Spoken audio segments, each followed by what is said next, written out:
মুজাদ্দিদুজ্জামান আমির শরিয়াত কুতুবুল আলম দাদা হুজুর পীর কেবলা রহমাতুল্লাহ আলাইহি চিন্তা করলেন, আমি আবু বকর আমি যদি ঘরের ভিতরে নামাজ রোজা তাসবিহ তেলাওয়াত জিকির আজকার মুরাকাবা মুশাহাদা করে কাটিয়ে দিই, বাংলার মুসলমান যদি ঈমান হারা হয়ে মারা যায়, বাংলার মুসলমান যদি বেঈমান হয়ে মারা যায়, আমি আবু বকর আমি কিয়ামতের ময়দানে আল্লাহ পাকের দরবারে কি মুখ দেখাবো?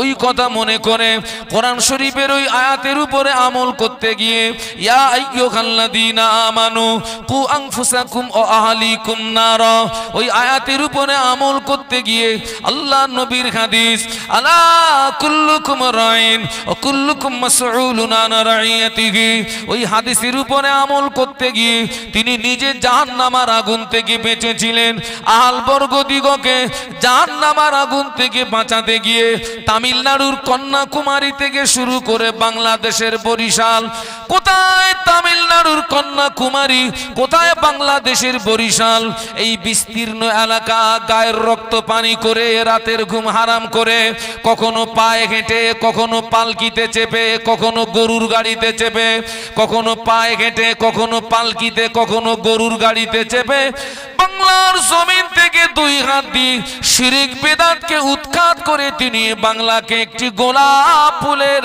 বাগান তৈরি করেছিলেন। আজ আমাদের মাথায় টুপি, আমাদের মুখে দাড়ি, মসজিদ চিনেছি, মাদ্রাসা চিনেছি, দ্বীন ইসলাম চিনেছি, এ অবদান হলো আমার মুজাদ্দিদুজ্জামানের রেখে যাওয়া অবদান, এ অবদান হলো তার 5 কলিজার টুকরা দিকের রেখে যাওয়া অবদান, এ অবদান হলো তার প্রধানতম খলিফা আল্লামা রুহুল আমিন রহমাতুল্লাহ আলাইহির 2 হাত দিয়ে কলম চালানো কেতাবেরই অবদান। বলুন সুবহানাল্লাহ। আমার দাদা হুজুরের আদর্শ ছিল তিনি নিজে বেঁচে ছিলেন আর আহার বর্গকে, আর আমাদের ধান্দা কি চাচা চাচা চাচা,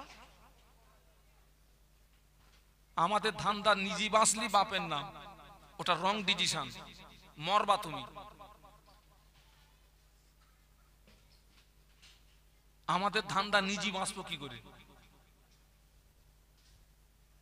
আপনি আমার ওয়াজ কেটে দেন কেন? দাদা হুজুর কেন মুজাদ্দিদুজ জামান বিস্তীর্ণ এলাকা ব্যাপী ছুটলেন? যিনি ছিলেন 52 জেলার পীর। কত জেলা বাবা? 52 জেলার নাম বলতে পারবেন? হ্যাঁ, 52 জেলার পীর।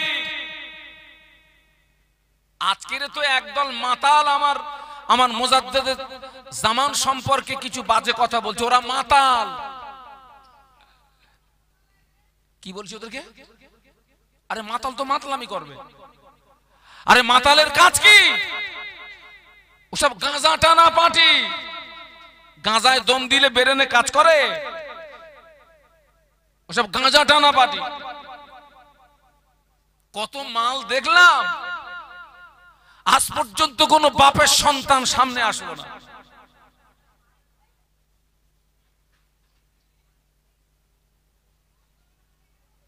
কোথায় তামিলনাড়ু, কোথায় বাংলাদেশের বরিশাল। আল্লাহ পাক আমাকে তামিলনাড়ু আল্লাহ আমাকে নিয়ে গেছেন, আল্লাহ আমাকে সফর করিয়েছেন, বাংলাদেশ আল্লাহ আমাকে সফর করিয়েছেন। কোথায় সে তামিলনাড়ু কন্যাকুমারী, কোথায় বাংলাদেশের বরিশাল। ছুটেছেন, গায়ের রক্ত পানি করেছেন, সমাজ থেকে শিরক বিদআতকে উৎখাত করে তিনি বাংলাকে একটি গোলাপ ফুলের বাগান তৈরি করেছিলেন। আরো জোরে বলুন, আরো জোরে বলুন। বাবা মুজাদ্দিদ সম্পর্কে আগে জানুন, আগে বুঝুন। মুজাদ্দিদুজ জামান আগে কিন্তু পীর নন, আগে তিনি আলেম। আগে কি বলেছি? কারণ পীর হওয়ার 1 নাম্বার শর্ত হচ্ছে আলেম হওয়া। পীর হওয়ার 1 নাম্বার শর্ত কি বলেছি? আলেম হওয়া। কারণ শরীয়তের আলো যদি তার কাছে না থাকে, শরীয়তের আলো যদি না থাকে, আরে ভাই আমার কাছে যদি টর্চ লাইট যদি না থাকে, আপনি যদি আমাকে অন্ধকারে ছেড়ে দেন কি হবে? গাড্ডায় পড়ার ভয় থাকবে না? থাকবে না? তাহলে আমার যেমন গাড্ডায় পড়ার ভয় থাকবে, আমাকে যদি কেউ অনুসরণ করে কথা বলে না, আমিও মরবো, ও মরবে। আর আমার কাছে যদি টর্চ থাকে, আমার গাড্ডায় পড়ার ভয় থাকবে না, আর আমাকে যে অনুসরণ করবে তারও গাড্ডায় পড়ার। আগে জানুন মুজাদ্দেদে জামানের কাছে শরীয়তের আলো কতটা ছিল, কতটা ছিল। টোটাল ভারতবর্ষের মাটিতে যত বড় বড় টাইটেল মাদ্রাসা আছে, দেওবন্দ বলুন, গুজরাট বলুন, মিরাট বলুন, সুরাট বলুন, যত বড় বড় টাইটেল মাদ্রাসা আছে, এই টাইটেল মাদ্রাসা থেকে যারা মাওলানা পাশ করে সার্টিফিকেট অর্জন করে, যারা মাওলানা সার্টিফিকেট অর্জন করে, এই 10টা থেকে 12টা হাদিসের কিতাব পড়ে ওরা মাওলানা সার্টিফিকেট অর্জন করে। কটা হাদিসের কিতাব বলেছি? জোরে জোরে বলুন। খুব বেশি বেশি 10টা থেকে 12টা হাদিসের কিতাব পড়ে ওরা মাওলানা সার্টিফিকেট অর্জন করেন। ফুরফুরা শরীফে মুজাদ্দিদুজ্জামান আমির শরিয়াত কুতুবুল আলম দাদা হুজুর পীর কেবলা রহমাতুল্লাহ আলাইহি দেওবন্দের কোন মুহাদ্দিসের কাছ থেকে নয়, ইউপির কোন মুহাদ্দিসের কাছ থেকে নয়, দিল্লির কোন মুহাদ্দিসের কাছ থেকে নয়, মিরাট সুরাটের কোন মুহাদ্দিসের কাছ থেকে নয়, খোদ মদিনার মুহাদ্দিসের কাছ থেকে তিনি 40টা হাদিসের কিতাবের সার্টিফিকেট অর্জন করেছিলেন। আরো জোরে বলুন। কোথাকার মুহাদ্দিস বলেছি? মদিনার মুহাদ্দিসের কাছ থেকে। কটা হাদিসের কিতাবের?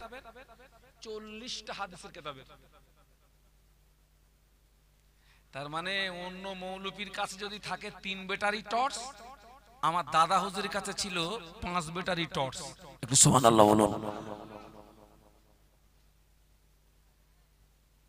হুজুরের জীবনীতে লেখা হয়েছে যে হুজুরকে যদি কেউ জটিল এবং কঠিন প্রশ্ন করতেন, তিনি সাহসা বদনে তার সন্তোষজনক জবাব দিয়ে দিতেন। জোরে বলুন।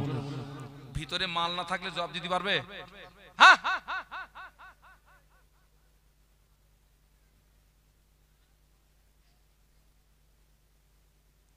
ও আমার বাপ মুজাদ্দিদুজ্জামান আমির শরিয়াত কুতুবুল আলম দাদা হুজুর পীর কেবলা রহমাতুল্লাহ আলাইহি হুজুর বাংলাদেশে হজ করতে গিয়েছেন। যে বাড়িতে হুজুরের দাওয়াত, ওই বাড়িতে হুজুর 3 সাঁঝ খেয়েছেন। খাওয়ার পরে জানতে পারলেন ওই বাড়িওয়ালাটা সুদখোর। জানতে পেরেছেন কখন? একটু জোরে বলেন বাপ। খাওয়ার আপনাদের মনে একটা প্রশ্ন জাগতে পারে যে দাদা হুজুর এত বড় আল্লাহর ওলি, তো সুদির মাল খাচ্ছে, তা আগে জানতে পারেননি কেন? কি বাবা, এরকম একটা প্রশ্ন আসে না? আসে না? আচ্ছা ভাই, নবী বড় না ওলি বড়?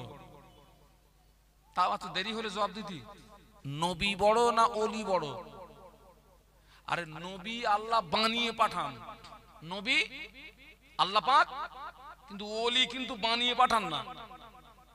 আমাদের নবী বিশ্ব নবী মুহাম্মাদুর রাসূলুল্লাহ সাল্লাল্লাহু আলাইহি ওয়াসাল্লাম, তিনি কি সব বিষয়ের খবর আগাম জানতেন? না না না না না না না। নবীর ক্ষেত্রে যদি ওই হয়, তাহলে ওলিদের ক্ষেত্রে মিসফায়ার হওয়াটা কোনো ঘটনা নয়। হুজুর 3 শ্বাস খাওয়ার পরে জানতে পেরেছেন বাড়িওয়ালা সুদখোর। হুজুর ডেকেছেন, ডেকে বাড়িওয়ালাকে বললেন, বাবা তোমার সম্পর্কে এরকম একটা কথা শুনেছি, বাবা কথাটা কি ঠিক? তো বাড়িওয়ালার সঙ্গে সঙ্গে সারেন্ডার করলেন, জি হুজুর আপনি যেটা শুনেছেন ঠিকই শুনেছেন। হুজুর মুজাদ্দিদুজ্জামান বলেছিলেন, বাবা বাড়িওয়ালা, ফুরফুরার আবু বকর সুদের মাল গ্রহণ করে না, ফুরফুরার আবু বকর সুদের মাল খায় না। আমি না জেনে খেয়ে ফেলেছি বাবা, আমার খাওয়ার দামটা তোমায় নিতে হবে। আচ্ছা ভাই, দাদা হুজুরে খেতি দিয়ে খাওয়ার দাম নেবে, এরকম কোন কপাল ফাটা আছে? তাও কথা বলে না। এই এখন আমি হাজী সাহেবের বাড়ির থেকে 1 কাপ চা খেয়েছি। এখন আমি যদি যাওয়ার সময় যদি হাজী সাহেবের বলি, হাজী সাহেব এই চার দামটা নিতে হবে, আমার মতন খুদে মৌলবীর কাছ থেকে দাম নেবে? তাহলে দাদা হুজুরকে খেতে দিয়ে খাওয়ার দাম নেবে, এরকম কোন কপাল ফাটা আছে? বাড়িওয়ালা বলছে, হুজুর আপনি আমাকে লজ্জা দেবেন না, আমি তওবা করছি, আর জীবনে কোনোদিন সুদ খাবো না। এর জোরে বলতে পারলেন না? আরো জোরে বলুন, আরো জোরে বলুন। আমি তওবা করছি আর জীবনে কোনোদিন। আপনাদেরকে একটা ফতোয়া দিতে হবে ভাই। না আপনারা বলবেন হুজুর আমরা কি মুফতি নাকি? মুফতি না মানে মুফতির বাপ আপনারা। মুফতি না মানে এখন যদি কোনো ফতোয়া ফারাজের দরকার হয়, আমি আপনাদেরকে নিষেধ করছি ফুরফুরা শরীফে যাবেন না, এলাকার কোনো মুফতি সাহেবের কাছে যাবেন না। আমি একটা জায়গা বলে দিচ্ছি, ওই বিষয়টা একটা কাগজে লিখে আপনাদের এলাকায় যেখানে সবচেয়ে বড় চার দোকান আছে মাল ডেকে দিয়ে আসবেন ওখানে। আর চার দোকানে মুফতি থাকে না? থাকে না? হ্যাঁ, বড় বড় মুফতি Iraq pass, Iran pass, Saudi Arab pass, মিশর পাস, জর্ডান পাস, বড় বড় মুফতি সব কত বড় ফতোয়া দেবেন, ফাটাফাট মেরে দেবে। এই আজকের এখানে এই ওয়াজ হচ্ছে, এই ওয়াজের তফসির হবে কাল চার দোকানে। উমুক হুজুরে এই ওয়াজ করে গেছে, ওই ওয়াজ করে গেছে। তুই যদি এত বড় মুফতিটা আমার কাছে দাওয়াত করেছিস কেন? তুই ওয়াজ কর, আমরা শুনি। আর ফতোয়া দেন তো, ও সুদখোর তওবা করলে খাওয়া যাবে তো? পাকা সুদখোর যদি তওবা করে খাওয়া যাবে? কথা বলে না কেন যাবে না? হ্যাঁ বললেও ধরবো, না বললেও ধরবো। তওবা করেছে, যাক। একজনের স্বভাব হলো ও জুমার নামাজ পড়তে আসে আর 5 জোড়া করে জুতো চুরি করে। আচ্ছা ভাই, আজও মসজিদে জুতো চুরি হয় না? হয় না? কথা বলে না। কারা করে? হিন্দু? কারা? তাও কথা বলে না। ওরে বলো মুসলমানরা, তাও বলতে পারতেছ না। ও জুমায় যায় 5 জোড়া করে জুতো চুরি করে। যার যা মাল চুরি হচ্ছে ওরা তো পুরো টার্গেটে রয়েছে। আল্লাহর কি কোনোদিন কি ধরা পড়বে নি?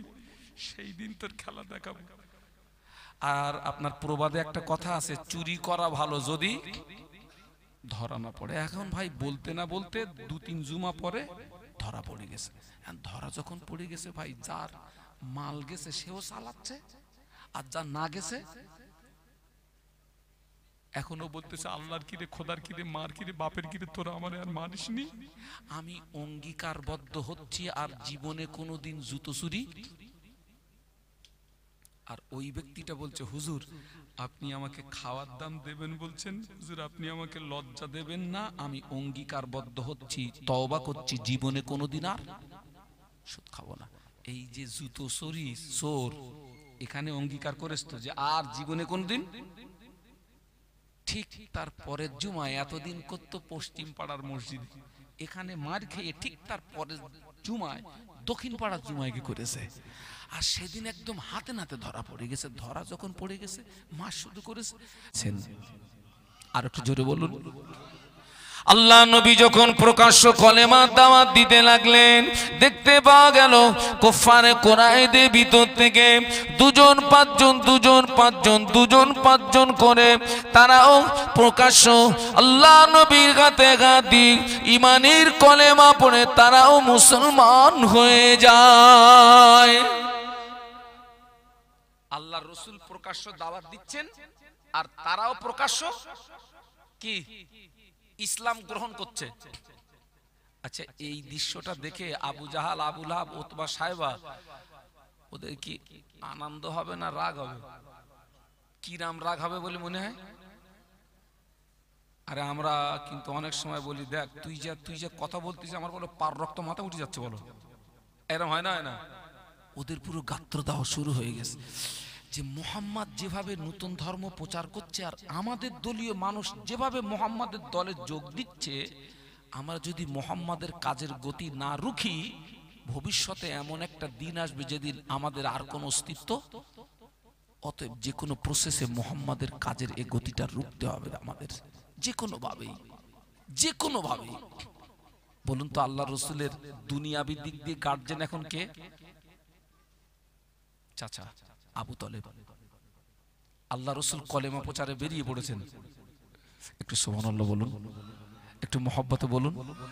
ঠিক ওই সুযোগে রসুল যেই বেরিয়ে গেছেন, ওই সুযোগে আবু জাহাল, আবু লাহাব, উতবা, সাইবা আমার রসুলের চাচার কাছে এসছে, আবু তলেবের কাছে।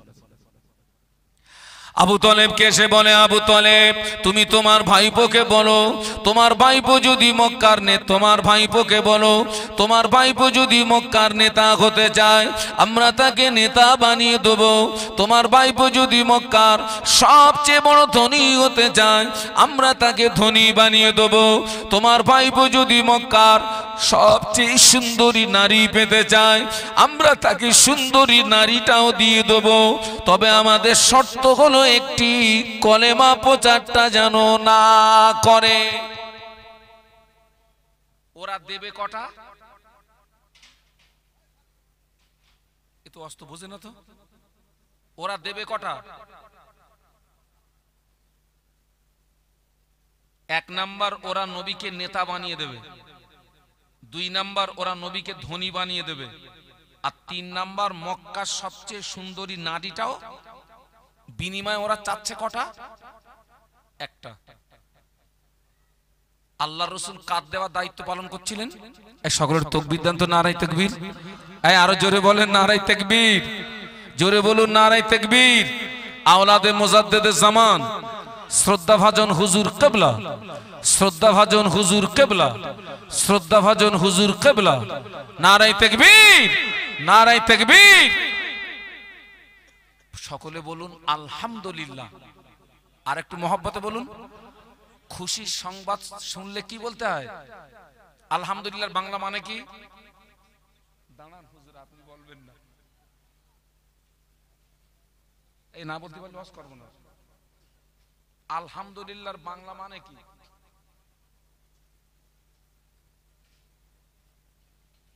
হবে না? হ্যাঁ, সারা জীবন শুনেছেন আলহামদুলিল্লাহ বাংলা মানে জানেন না? খোকা তুমি কি বলতে পারবা? খোকা না বলতে পারলে আমি তো ওয়াজ করতে পারবো না।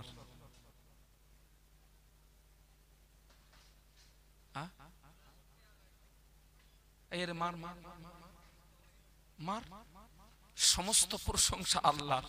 ওই ইউটিউবওয়ালারা বলে দিয়েছে সমস্ত প্রশংসা আল্লাহু আকবার। আল্লাহর নবী কার দেওয়া দায়িত্ব পালন করছেন? আল্লাহর দেওয়া। আর আল্লাহর দেওয়া দায়িত্ব থেকে এড়িয়ে রাখার জন্য ওরা নবীকে অফার দিচ্ছে কটা? জোরে বলুন, জোরে বলুন। বর্তমান দুনিয়াও কিন্তু ওই তিনটে বিষয়ের উপরে চলছে। আপনি লক্ষ্য করুন, তামাম দুনিয়ায় মারামারি, কাটাকাটি, হিংসা বিদ্বেষ, গুতোগুতি কিসের জন্য? আমি নেতা হব, আমি ধনী হব, আর রাত্রিরে যদি সুন্দরী একটা নারী পাই তো কেল্লা ফাতে। আর এখন তো নারীর যুগ ভাই। ঠিক সেই তিনটে টোপ মারলো ওরা। বলছে আবু তলেব তোমার ভাইপো আমাদের দেওয়া দাবিগুলো মেনে নিয়ে কলেমা প্রচার বন্ধ করে তো ভালো, এরপরে যদি তোমার ভাইপো সংযত না হয় আমরা তোমাকে হুঁশিয়ারি করছি আজকের থেকে তোমার ভাইপোকে আর জায়গা দেবে না। আর এরপরেও যদি তুমি তোমার ভাইপোকে জায়গা দাও তাহলে আমরা তোমার বিরুদ্ধে জিহাদের মোকাবেলায় নামতে বাধ্য হব। আমরা কিন্তু তোমার বিরুদ্ধে যুদ্ধ ঘোষণা করব। আবু তলেব উভয় সংকটে, কি করি কি করি? আরে ভাই, আবু তলেব কাবার মোতাওয়াল্লি হলেও, হাসিম বংশের নেতা হলেও সমাজ বলে একটা কথা আছে না নেই? সমাজের মানুষ সব যদি এন্টি হয় বাবা গদি থাকবে? আবু তলেব উভয় সংকটে, কি করি? ওরা আবু তলেবকে হুইস জারি করে বাড়িতে গিয়ে অঙ্ক কষছে। আবু তলেবকে যে বলে এসেছি সিদ্ধান্ত একটা নিতে হবে। আল্লাহ নবী কলেমার দাওয়াত দিয়ে বাড়ি ফিরলেন। আবু তলেব বাবা নবীকে একটি নির্জন কক্ষে নিয়ে বললেন, বাবা মুহাম্মদ তোমার জন্য খুশির সংবাদ। আল্লাহ নবী মনে করলেন কোন বেঈমান বেদির মনে হয় কলেমা পড়ে মুসলমান হয়েছে। বাবাজি, একজন কাফের যদি কলেমা পড়ে মুসলমান হয় আল্লাহর নবীর বুকটা যেন 50 হাতের মতো লম্বা হয়ে যেত। একজন ব্যক্তি ইসলাম গ্রহণ করলে নবীর মনটা আনন্দে ভরে উঠত। কি খুশির সংবাদ চাচা জান, কি খুশির সংবাদ। ও আমার মায়েরা, আবু তালেব বলেছিলেন, বাবা মুহাম্মদ, মক্কার বিশিষ্ট ব্যক্তিরা আমায় বলে গেল, তুমি যদি মক্কার নেতা হতে চাও তারা তোমায় নেতা বানিয়ে দেবে, ধনী হতে চাইলে ধনী বানিয়ে দেবে, সুন্দরী নারী চাইলে নারী দেবে, তবে শর্ত হলো বাবা কলেমা প্রচারটা করা যাবে না, যাবে না, যাবে না। আল্লাহ নবী বলেছিলেন না। ও আমার চাচা যান, আপনি ওদেরকে বলে দিন, যদি ওদের দ্বারাতে সম্ভব নয়, ওরা যদি আমার এক হাতে আসমানের চাঁদ এনে দেয়, অপর হাতে যদি আসমানের সূর্য এনে দেয়, এক হাতে আসমানের চাঁদ, অপর হাতে যদি আসমানের সূর্য এনে দেয়, তথাপিও মুহাম্মদ আল্লাহর দিত দায়িত্ব কলেমা প্রচারটা বন্ধ করতে পারবে না। জোরে বলুন। এর নাম নবী, এর নাম কি? ওরা আমারে নেতা বানাবে, ওরা আমারে ধনী বানাবে, ওরা আমারে সুন্দরী নারী দেবে, ও মামুলি ব্যাপার।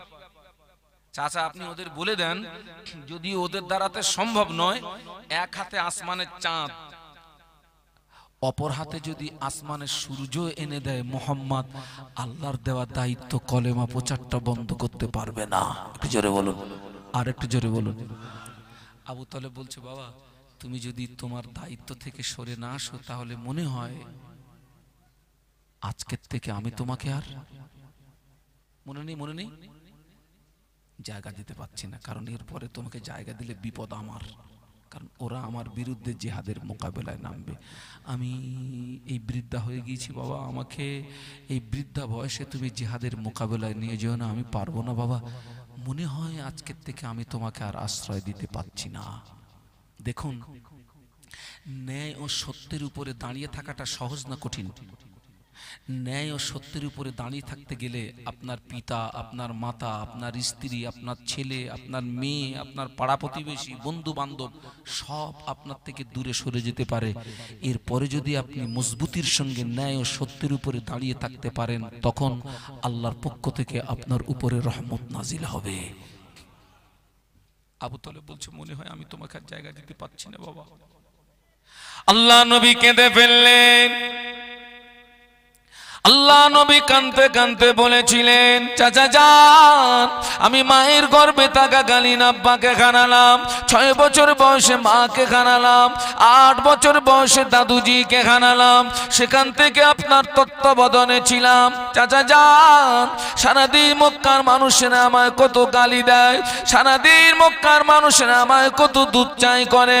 চাচা যান, সারাদিন পরে আমি যখন আপনার কাছে ফিরে আসি, আপনি আমাকে একবার মুহাম্মদ বলে ডাকার সঙ্গে সঙ্গে আমার সারা দিনের কষ্ট নিবারণ হয়ে যায়, সারা দিনের কষ্ট মুছে যায়। চাচা যান, আজকের যদি আপনি আমাকে জায়গা না দেন, আশ্রয় না দেন, আমি মুহাম্মদ এটি জানবো, পৃথিবীর জমিনে মুহাম্মাদের পাশে দাঁড়ানোর মতো কেউ নাই, পৃথিবীর জমিনে মুহাম্মাদের চোখের পানি দেখার মতো কেউ নাই, পৃথিবীর জমিনে মুহাম্মাদের আহা বলার মতো কেউ নাই। চাচা যান, আপনি আমাকে জায়গা দেবেন কিনা ওটা আপনার ব্যক্তিগত ব্যাপার, আপনি আমাকে আশ্রয় দেবেন কিনা ওটা আপনার ব্যক্তিগত ব্যাপার, তবে আপনি আমাকে আশ্রয় দেন আর না দেন, আমি মুহাম্মদ আল্লাহর দেওয়া দায়িত্ব আমি কলেমা প্রচারটা বন্ধ করতে পারবো না। এতদিন জানতাম আমার পাশে কেউ থাকা না থাক আমার চাচা ছিল, আজকের থেকে জানবো আমার। আচ্ছা, এজ এ উম্মাত হিসাবে নবীর ওই আদর্শটা আমাদের মধ্যে থাকার দরকার আছে না নেই? জোরে বলুন, জোরে বলুন। আছে, কিন্তু আছে তো? হ্যাঁ, এখন যদি আপনাদের বলি যে কারা কারা নবীরে ভালোবাসেন, হাত তোলেন, একটা হাত কি বাদ যাবে? হাত তুলে নবীর ভালোবাসার দাবি করাটা সহজ না কঠিন? কি কঠিন? আরে হাত তুলে নবীর ভালোবাসা প্রমাণ করানো সহজ না কঠিন? সহজ। প্র্যাকটিক্যালে দেখানো কি? আমাদের ভালোবাসাটা এইরকম, কাগজে যদি লেখা হয় র দন্ত স গয়কার লয় লয় আকার, কি হবে? রসগোল্লা। ওইটা যদি কাগজে লিখে ভাই কাগজ চাটি টেস্ট পাওয়া যাবে? আমাদের ভালোবাসা সব কাগজে লিখে চাটার মতন, বিশ্বাস করেন।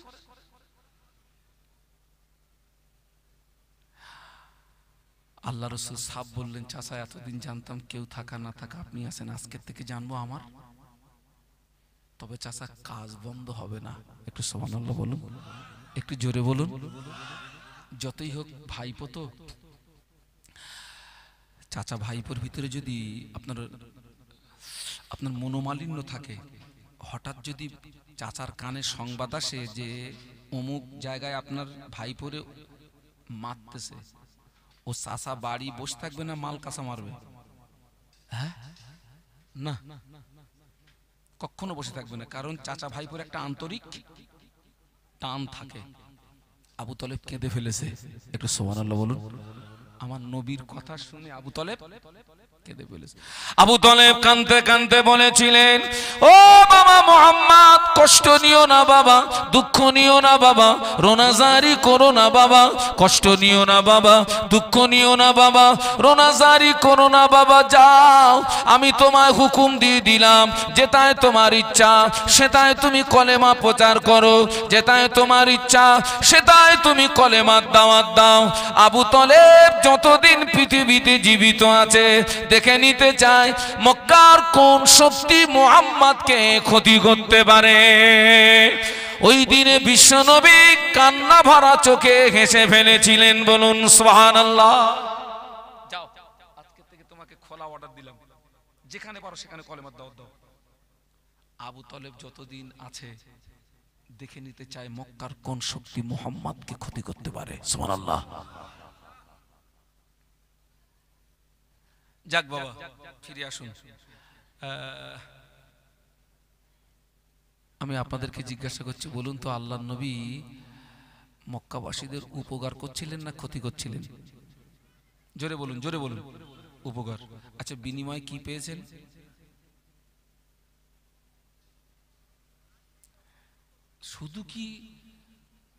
শুধু কি লাঞ্ছিত বঞ্চিত? 13 বছর নবীরে মার খেতে হয়েছে। কত বছর বলছি? 13 বছর। আরে আল্লাহর রাসূল তো ওদেরকে জাহান্নামের ভিতর থেকে হাত ধরে টেনে তুলে জান্নাতের রাস্তা দেখাচ্ছিলেন। এই অপরাধে নবীকে 13 বছর মার খেতে হলো, গায়ের রক্ত দিতে হলো, চোখের পানি দিতে হলো। শেষ পর্যন্ত গভীর রাতে কাঁদতে কাঁদতে জন্মভূমি ছেড়ে দিয়ে মক্কা থেকে মদিনায় চলে যেতে হলো, কিন্তু আল্লাহর দেওয়া দায়িত্ব থেকে তিনি এড়িয়ে যাননি। একটু জোরে বলুন, আরো জোরে বলুন। ওটা ওই পর্যন্ত থাক, ওয়াজ মিলিয়ে নেবেন। নিজে বাঁচো, জোরে বলুন, অপরকে। আচ্ছা, ফুরফুরা শরীফে আসুন। আমি মাযহাবগত দিক দিয়ে হানফি মযহাবের মানুষ, মানে ইমামে আজম আবু হানিফা হুজুরের মাসলাকের মানুষ। আমি আপনাদের চেহারা দেখে মনে হচ্ছে আপনারা আমার সাথী। আর আমি সিলসিলাগত দিক দিয়ে মুজাদ্দিদুজ জামান আমিরুশ শরিয়ত কুতুবুল আলম দাদা হুজুর পীর কেবলা রহমাতুল্লাহ আলাইহির সিলসিলার একজন নগণ্য খাদেম। নিশ্চয়ই আপনারা আমার সঙ্গী তো নাকি? একটু হাত তুলে দেখান তো। একটু তাকবীর দেন, নারায়ে তাকবীর। আরো জোরে বলুন, নারায়ে তাকবীর। সিলসিলায়ে হক মুজাদ্দিদে জামান, সিলসিলায়ে হক মুজাদ্দিদে জামান, আমার দাদা পীরের হক সিলসিলা বলুন জিন্দাবাদ, নারায়ে তাকবীর। হাত নামান, এবার উত্তর দেন।